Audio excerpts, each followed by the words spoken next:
Enzo Maresca comes out and slams the Chelsea Football Club goalkeepers, both of them, and more importantly, gives us an indication of what's to come on Tuesday. Furthermore, we start getting insight into Cole Palmer's future because Enzo Maresca feels the need to talk about it, and I'm here to ask some questions about the directors and the way they've set this team up in January. And Enzo Maresca, are you going to use your squad? Furthermore, we are also going to look into the top 4 race because the reality is people think it's over. It's not over. There's still hope. We are still in the running. The next 2 games are integral and we're going to preview it. We're going to be objective. We're going to be realistic. And I'm telling you right now, if you've come here for directors out, owners out, Maresca out, this isn't one of those channels. We're going to be objective, we're going to be realistic, and we're going to analyze what's happened and why it happened. For those of you that haven't watched the match reaction from Aston Villa 2, Chelsea 1, it'll be in the pinned comment. You can go there after this video is ended and you can get the good, the bad, and the downright ugly. But before we get started, what do I need? Number 1, let's get 1,000 likes on this video. It tells YouTube that you're enjoying the content. Number 2, subscribe to the channel. That really helps my channel out because it tells YouTube that you guys enjoy it and keep suggesting the videos so you receive the content. And number 3, in the comments below, do you believe Chelsea will be playing Champions League football next season? Let me know. Simple yes or a no. Let's get started. Chelsea Football Club yesterday went away to Aston Villa, and Chelsea Football Club at Aston Villa, in my opinion, put up a very good performance. Aston Villa have lost 1 game at home all year to Arsenal Football Club. I think it was 2-1.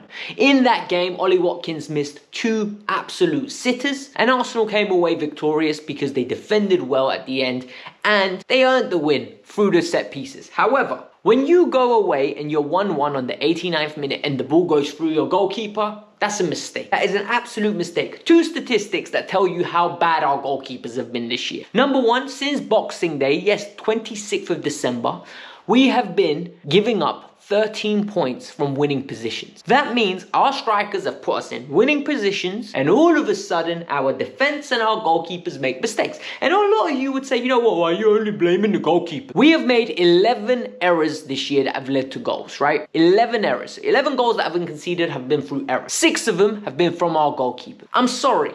That is more the equivalent of what was reached last year for the whole season. We still have 12 games to go and we still have Robert Sanchez and Philip Jorgensen in goal. Look, the reality is I'm not saying they are terrible, terrible goalkeepers. Well, I think Sanchez is a terrible, terrible goalkeeper. I'm not saying Jorgensen's a terrible, terrible goalkeeper, but it's unsustainable to have goalkeepers make mistakes like this if you want to make top 4, top 5. You can't have your keeper have to concede 1 goal every game that's a mistake, another goal because he can't do anything about it, and your team has to score 3 for you to get 3 points. It's just unsustainable, it's unrealistic. And I need to talk about it because Enzo Maresca came out and spoke about it, and he said, look, I'm always worried. I'm worried when we're winning, I'm worried when we're losing. I'm worried about that position. And then he went on to say, what we have to do is support each other. A lot of you are going to say, why did he say that? There needs to be a message to these goalkeepers. Because I'm worried as a fan. If he told me he's not worried and backs him fully, I'm going to say, is he deluded?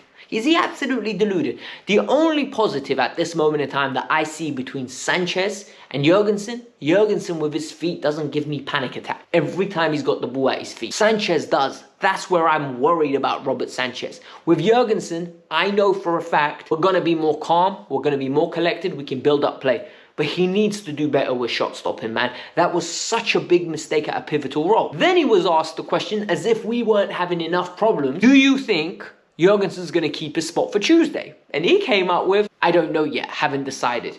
And for me, this is a problem. And the reason this is a problem is because if you're going to be jumping between 2 goalkeepers, number 1, the defense isn't set as it is because Chalobah's injured and now Tussen's coming in. Now you're changing the goalkeeper. The relationships are just continuously breaking down. For me, stick with Jorgensen until the end of the season.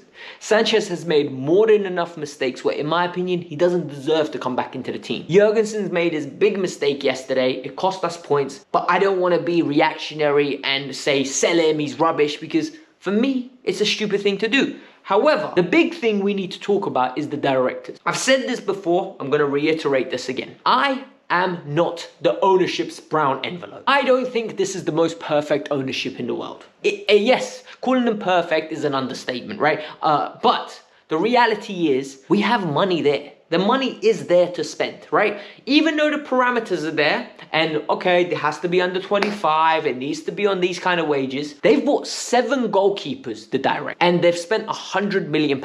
2 of them cost nearly 30 million. And at this moment in time, they haven't bought a single one that is good enough to be competent, apart from Petrovic, who's on loan at Strasbourg. So the one that you buy that's competent, you loan out, but the other 2 are not competent and get to stay. Penders isn't here, and now we're in a predicament where the owners need to make a decision. What is more important to you? Do you want to get rid of directors that are currently underperforming in the parameters that you set, or do you want to change the model and trust them with money to go buy experienced players that are ready to come in and contribute now? I don't trust these directors with that kind of remit either.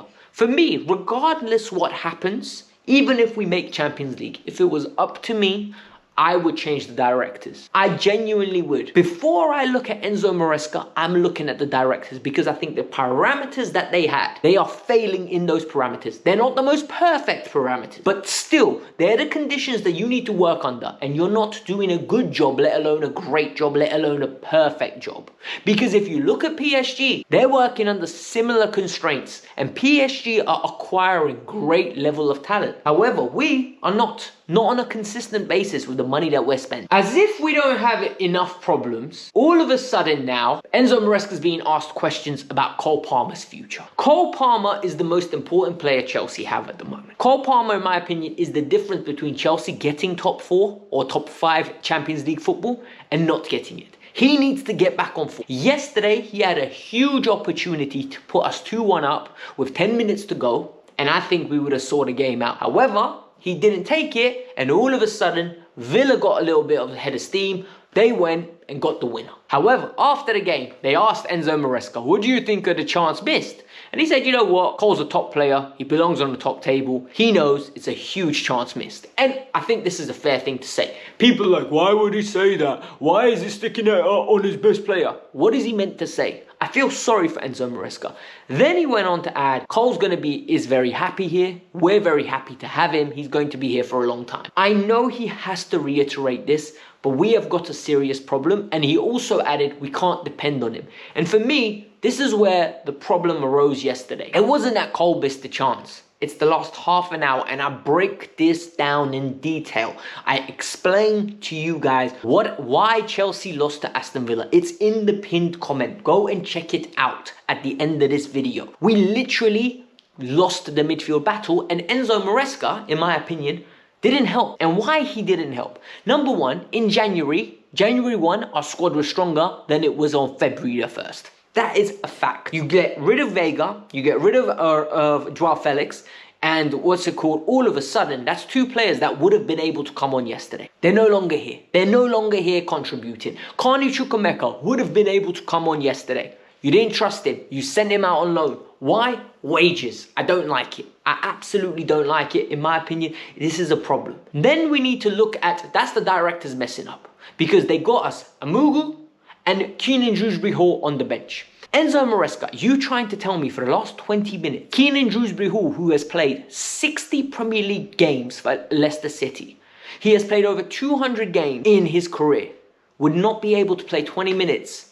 You're telling me a fresh Keenan Dewsbury-Hall is not better than a 50% Enzo Fernandez, who was shot on his feet, who was exhausted, who was shattered. You could see he genuinely had nothing left in the tank. Reece James, exhausted. You're telling me you couldn't give him 20 minutes. Okay, no problem. You didn't want to. Tyreek George plays well against Brighton, doesn't come on for Nkunku. Sancho gets another run out. Malo Gusto, last 20 minutes, he looked shot. What happened to Josh? Why is Josh Achompong not getting any minutes? Enzo needs to utilize this squad better. I know you have injury constraints. I'm not stupid. I understand that. However, you have assets there on the bench. You need to find a way to use them. Iraola is doing it at Bournemouth. You're seeing Nuno do it at Forest. You're seeing Manchester City and Pep utilising their squad. You need to find solutions. In situations like this, you can't just count on 11 players. Because what's going to happen is you're going to run them into the ground, they're going to get injured. What Chelsea need now is 2 victories from the next 2 Premier League games, because it will absolutely change the narrative on the season quickly. Look, at the end of the game, I looked at the table, and as it stands when I'm recording this video, Newcastle are beating Forest 4-1. Newcastle are beating Forest 4-1, and it means Chelsea sit in 7th place. It sounds horrible, it sounds nasty. However, the next 2 games are Leicester and Southampton, right? Southampton first, Leicester second. Chelsea have to get 6 points. There is no if, there's no but, there's no maybe. These are 2 home games where we have to go in and we need to secure points ASAP. No debates, no negotiations, none of this nonsense. We need to secure those points. And what ends up happening in that situation is we are currently on joint points with Bournemouth. We are 1 point behind Newcastle, and we are 4 points behind Nottingham Forest in 3rd. Manchester City, if they win, they go 4 points clear of us. If they draw, they go 2. If they lose, they're 1 point ahead of us. Meaning, if we get 6 points from our next games, and those teams play in and around each other, we could end up going into the Arsenal game in the 4th. And that, for me, will be a massive, massive boost. But we have to secure the points. Then, what did I do? I looked at the league table, right? And I went down the last 10 years. And within those last 10 years, I looked at 5th place. Look, 4th, in my opinion, is looking like a stretch. Top 5 gets you Champions League. We need to make sure we get Champions League, right? What is the minimum points that has been in the last 10 years? 62 got it done. That means we need 19 points from our next 36. 19 points. We've got 7 home games. That's 21 points there. We have to win our home games. We have to. Then, what's the maximum that's happened? 75 points.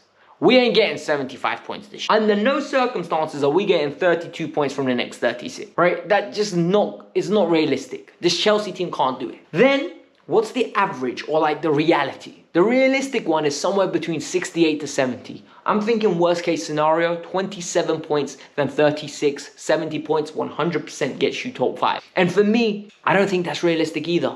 I don't see this team winning 9 games for the next 12. I don't see it. Under no circumstances do I see it, because we had to pick something up from Brighton. We had to pick something up from Aston Villa. What needs to happen is a reaction now. If we win the next 2 games, it takes us to 49 points.